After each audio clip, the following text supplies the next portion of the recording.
Hope everyone had a blessed weekend. So today I'm going to do a small plant haul, just a one plant haul. Um, since I've put myself on the no buy unless it's a Sansevieria, Philodendron, Hoya, or Peperomia. Um, I've been that I don't have has really been working out for me. I guess you could say I'm maturing and being a house plant mommy. So to me, it's good to find a plant that you know you like, and just buy multiple of it, multiple different species of that particular plant. And then you basically become a collector at that point, which is a lot more healthier for you and the plant. For one, if you have multiple different plants in your house, and you're just buying them because they're either that's the fad, everyone's having them, you see everyone, having this particular plant, so you want it, it's not healthy for you or the plant. Or you're going out, just like I said, basically buying a bunch of plants.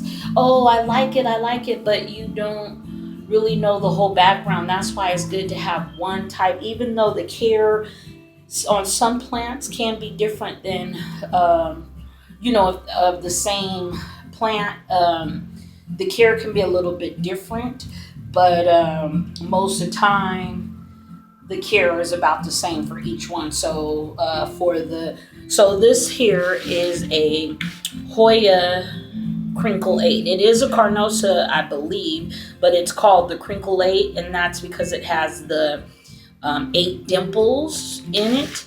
The leaves bend quite a bit. I thought I had one of these already. The plant was sold to me as a Hoya ripple, and I thought it was a ripple, but now that I'm researching and finding more information, it may be a ripple. Just I need to figure out which one it is, and it's hard to identify Hoyas if you don't know the name, or you don't know what it looks like. The leaves, the foliage, because you go off of the flower because they do flower. So anyhow, this is definitely a Hoya crinkle 8. My nursery, Green Acres Nursery, the one that I go to, it's not mine, but the one I go to in Elk Grove, I had the grandkids over the weekend.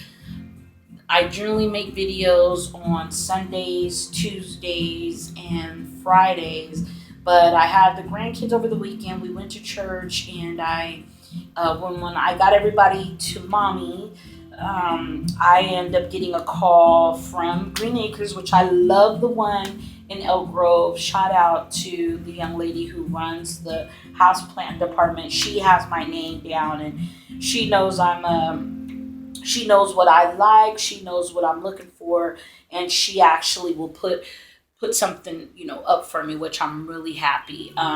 So. This was labeled as a Carnosa Princess. The Crimson Princess. It was labeled as the Princess, but it's actually a Crinkle 8.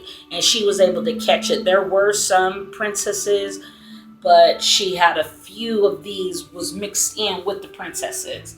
So she gave me a call. I was so happy. I mean, I was so happy. Especially since it's something that I just didn't expect. I didn't expect. I thought I'd have to find one of these online, and just a cutting is $20, or you can get the whole plant, but you got to pay for shipping, and I just didn't want to do that. But I was able to get this. I drove, to Elk Grove, California, and got it. And Elk Grove isn't really that far from. It's Sacramento to me. It's still Sacramento. It's not even 20-minute drive from where I live. So that is a good deal. $22. And I just really was happy about that. So I'm glad I got her. I did treat. Go ahead and I, especially with this one. Now I don't have the compacta because it has the bad rep of getting the bugs, and it's hard to get rid of them because they can get into the little crevices, and yeah, and it's once you have them, it's hard to get. Just it's a nightmare. So I don't have one. I don't know. Maybe one day I may get one, but I there's enough Hoyas that I can not have the compact variegated one that everyone has, or just the compact one, and I think I should be okay. But anyhow, so yeah, I was so excited. This no buy the philodendron Hoya that I don't have really works out because now I have 7 different Hoyas. So that's a good thing. I was tempted to buy another one that I had, and I was like, oh, well, I have the big one, but this is a little one. But no, that's not how you do it. I can make little ones with the big one. So yeah, it's easy to get almost trapped. I'm definitely going to get some trellises. I have a huge one for my Hoyas, but I think they're a little too big, so I need to find the right size trellis to get them all trellis. And then I'm gonna redo my front room, and it's just gonna be philodendrons and philodendrons and Hoyas in my front room, and then maybe pothos spread it out in a few peperonias. But the kitchen will probably more than likely have most of my other plants because I just want Hoyas and philodendrons in my front room. But yeah, so I was really happy about that. And once again, remember these plants are living, breathing. They eat. They communicate. You just gotta listen to them. They breathe. They drink. They're alive, and uh, it's really good to balance what you want or appreciate the ones you have, and don't overdo it with the plants because there's a lot of people you're buying all these plants, but in the long run, are you thinking of the future? And in the long run, Hoyas last a long time, Sansevierias last a long time, and it's what I like. They suit me, I suit them, and so I found that's the best way to do if you are planning on collecting plants. Um, there's houseplant hoarders, there's houseplant collectors, there's houseplant enthusiasts, whatever you are. Get plants that you know that you can take care of in the long haul. If you sit there and buy hundreds of plants and then you get bored with them, and you'll never fill that hole. You'll never get that hole filled. Constantly buying more and more plants. You'll never fill that hole. And it's really not mentally, that's too exhausting for me. I want to have one set plants.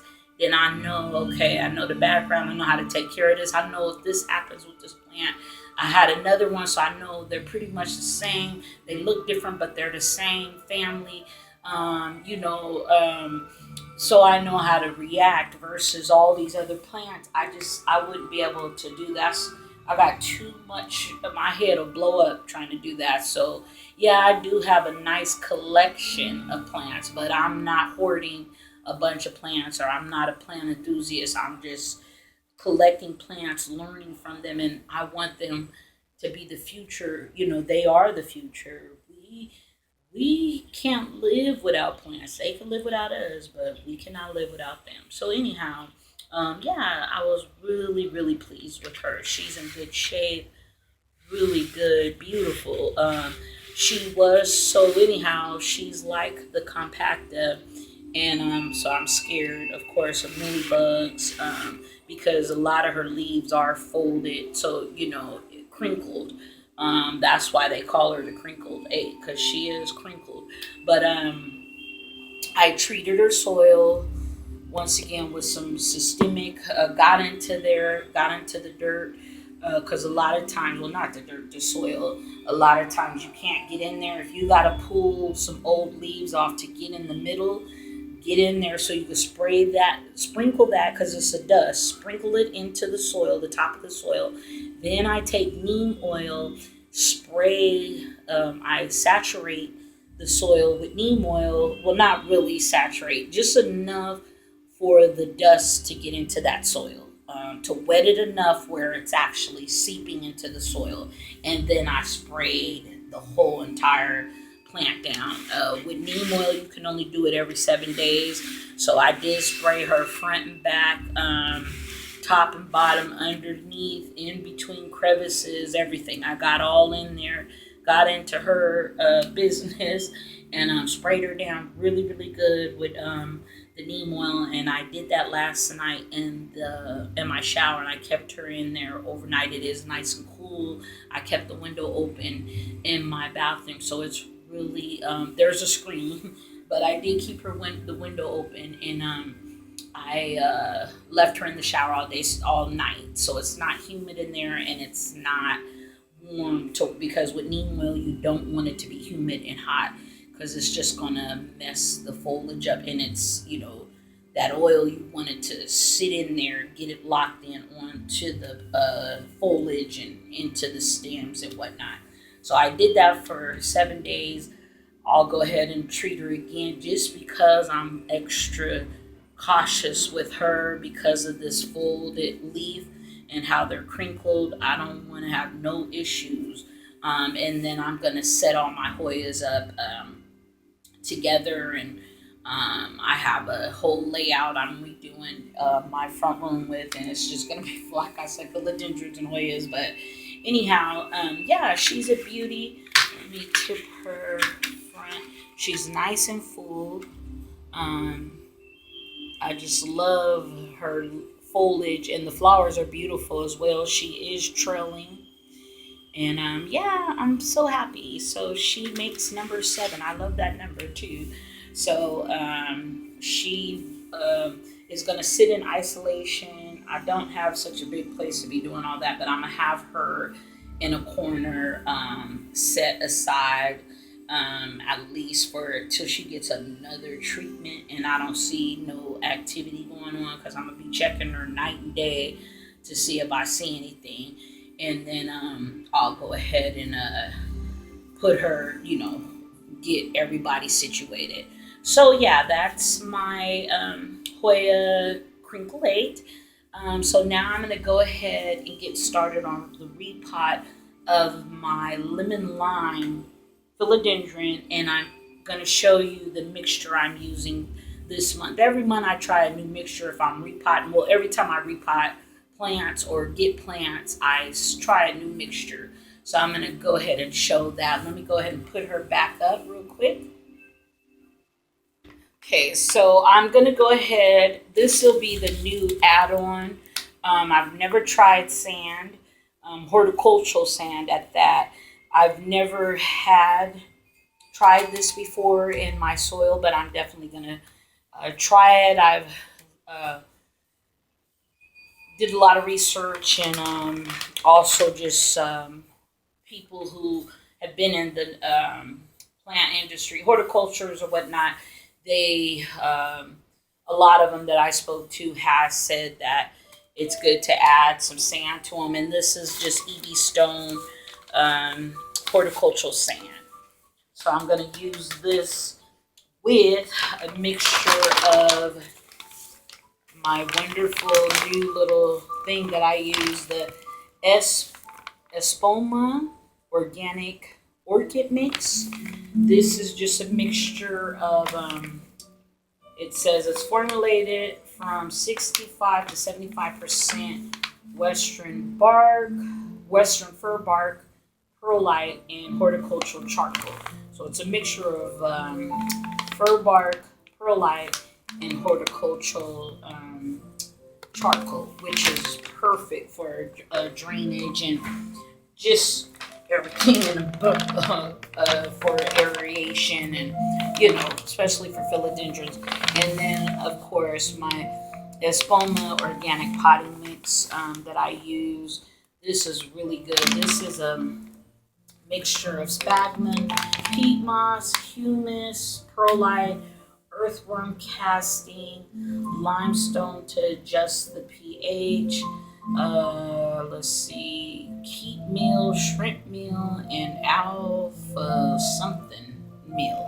So yeah, this has more perlite in it, but I'm gonna stop using perlite as an add-on. I just that's it does too much. I'd rather use pumice. I'm gonna use sand or charcoal or orchid bark to use for aeration. But the this mix is a really good mixture, even though it's not the cheapest thing.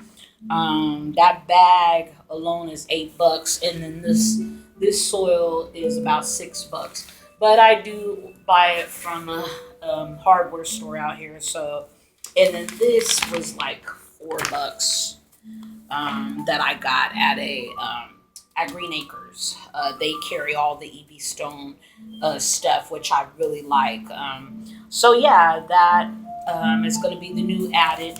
I've used the mix, the orchid mix, in the potting mix before, but I've never used sand. So I have it all mixed together. I, just eyeballed it. I can't really say the measurements. The plant I'm repotting, and I did pour some of this in, of course, like always. The plant that I'm potting, it already has this soil, it just doesn't have the sand in it. And I just had to pot her. I put her in a nursery pot because it was like an emergency. I didn't have a terracotta, so I'm gonna go ahead and put her in this. And this is from 99 cent store. It was already painted like this, which I like because I always do mine like that. I love that little look. So yeah, I'm gonna go ahead, and the soil she has in here is actually good. So I'm gonna just pour it in here, reuse it because I've already. This is my soil that I put it. Well, not my soil, little mixture. Only thing different, and this one will have a lot more perlite, which all this stuff is gonna clean it up. Make it a little bit more. So that perlite is so irritating because it just floats up to the top. So let me put some at the bottom of this little mixture. Let's get this girl up out of here. I've been wanting to do this, but how that goes. I wanted her to get adjusted. I had repotted her because one of the stems had broke in her pot, so not really broke. It just the pot she was in was really little, and her stems are kind of heavy. But I don't like her being in a plastic. I want her in terracotta. So yeah.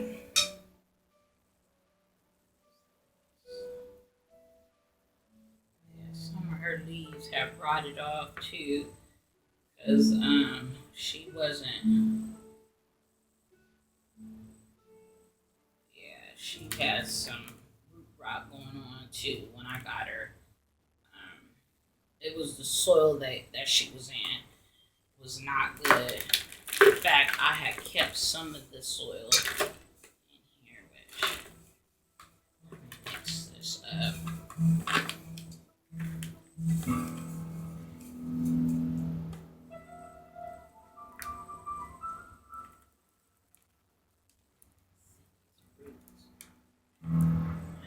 Do this to her again, but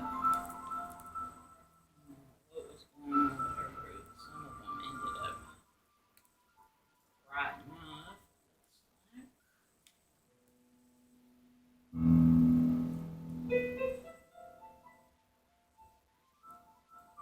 I potted her up so quick and put her inside of plastic, but I should have waited and put her in terracotta. But she was on the verge of dying, so I don't want to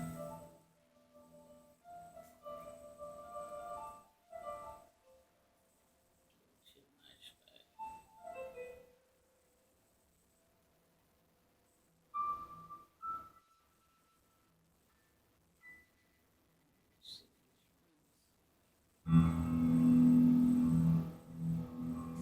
But that soil was not good. That kind of soil that just stays wet for weeks, even though she's mixed in with some soil that I gave her. Her roots still feel like they a little wet.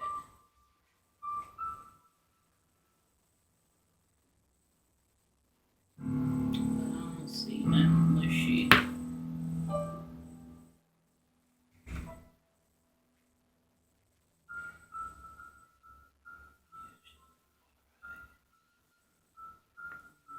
Unless she's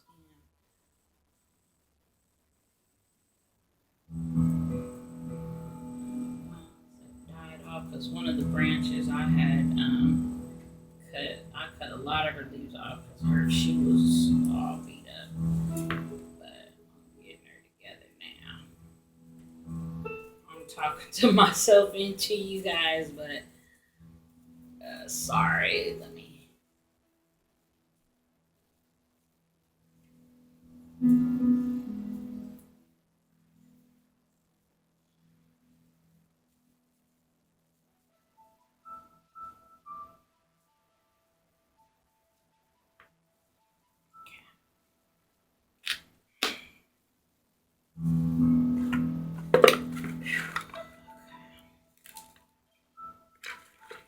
See if I can hear the right way.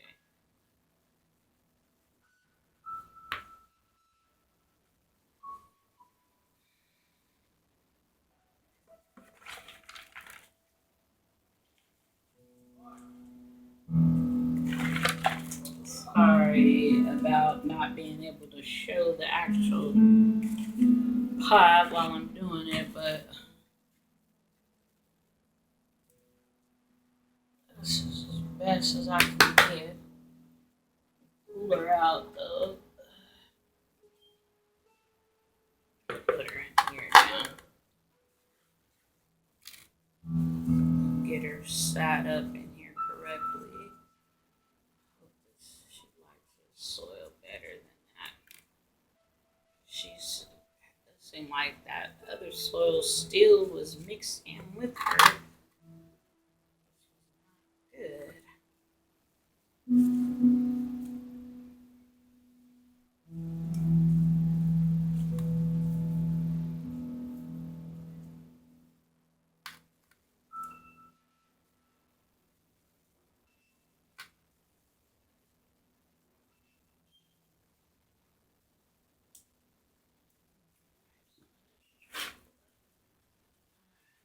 See.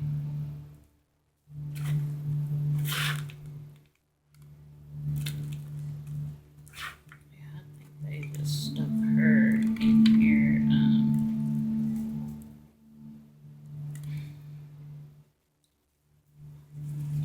Reuse soil. Just trying to get to the part that I know is my part, and it's good that I use the work it bar because I do know my soil part of this, and the way I broke it down, I pretty much this is some orchid bark. I love how orchid bark breaks down and doesn't. It's good for the plant actually when it starts breaking down. I'm just putting this topping her off right now. She's in there. I just gotta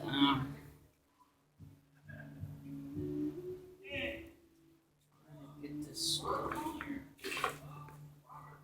Because some of her roots, from the that was broken down, the roots were in there because one of the stalks had died off. And this is pretty much the piece of that was left over, but the roots was still in there, somehow broken. Of course, broken to the soil. I'm glad I repotted her and added some new stuff to her. I think she's gonna like this. I hope so.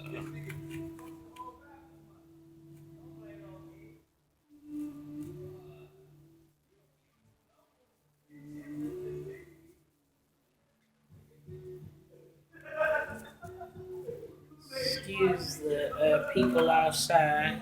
They being hecka ghetto.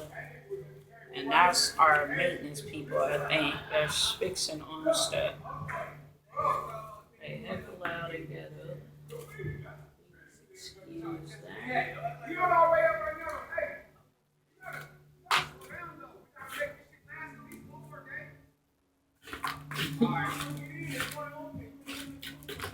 Getting all this bad soil that was mixed in with her and some of her jobs. Uh, Pulling a grimy move right now. I got the Job broke up in there, the little Job sticks I use, the fertilizer sticks, which I really like. I've been seeing some process using them guys. Job sticks. They're slow release fertilizers. I forgot she had one. I'm gonna put another one in here.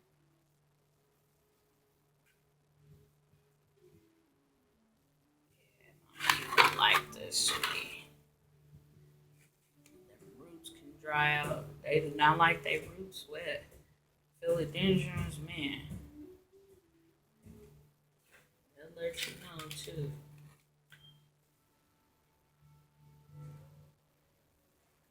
She getting a mixture because I added the soil that she had in her before. Like I said, I added some of that with her roots. Like when I repotted her, I didn't want to do too much damage, so I left some of the soil on there. But and hurried up and shoved her in a pot because it was at night, and I was like, oh boy, she's. I seen one of the stems was tripping, so I had to hurry up and get her in a pot. But it wasn't a. It was a temporary pot, so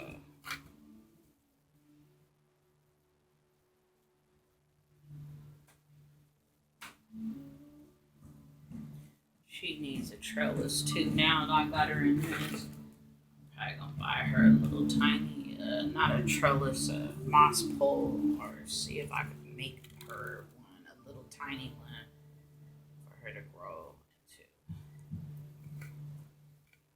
Cause she's a climber. This one, she's a climber. She can trail, I'm thinking too, but I would rather her climb because her leaves. That's what she's made for. She's a climber, and her leaves will get bigger if you let her climb. So that does it. Thanks for listening to my rambling. I apologize if I'm rambling too much. But yeah, I apologize, but I don't because I'm just one of those people who like to just talk to themselves sometimes while they're doing stuff. But other than that, I hope everyone enjoyed this repot. I'm about to water her in the morning time. I think we'll see how if she likes this. I hope she does. She looks a little bit better. I hated that she was in that plastic, still with a little bit of her old soil, but I got a majority of it off the roots. I just didn't want to do it when I first did it because, like I said, she was already going through a little bit of stuff, so I didn't want to keep traumatizing her back to back. So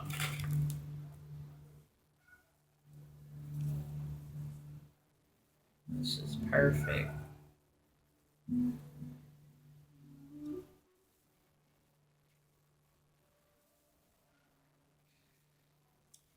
Now with her being in terracotta, everybody know that's another little thing that will help your plant dry out. The orchid bark is any type of, orchid bark, fir bark, whatever, pumice, all that stuff is just all stuff to help air, give the roots plenty of air. But the perlite, it's okay, but I think I went overboard last time when I was potting up plants. I was adding perlite because I to stretch the soil out too, which was my bad. So now I got to go back through everybody and add some. I'm just gonna, you know, put some soil at the top of top them off basically with a little bit of sand with this mixture that I just did. I'm just gonna do a little bit of top dressing. So there she is. She looks pretty good. Let me see if I can show you. She looks pretty good. And that's about as much soil was left over. She got a lot of that. I'm gonna give her a shower tomorrow, in fact. But she looks good in her new pot. You see the bright lights, and so I could show y'all how it looks because I know it'd be dark. So, hope everyone was able to see this. Was able to see the repot. Thank you for watching. I appreciate it. I will be back tomorrow for Tuesday, Plant Feature Tuesday. And everyone have a blessed day. Thank you so much for watching and seeing me repot this beauty. So now we can let her do her thing. And I'm going to definitely get a moss pole and put it right here, about right here. So then it'll grow up right here, which I hope you can see. I'll get a moss pole and put it in so I can do like how I did my red emerald because she grows like the red emerald philodendron. So just in case you didn't know, so yeah, she's a good climber. I'm sure you could let her hang, but she's a climber. So yeah, thank you so much. Have a blessed day. I will see you guys tomorrow, or well, I won't see you, but you'll see who Tuesday Plant Feature Tuesday is. Bye.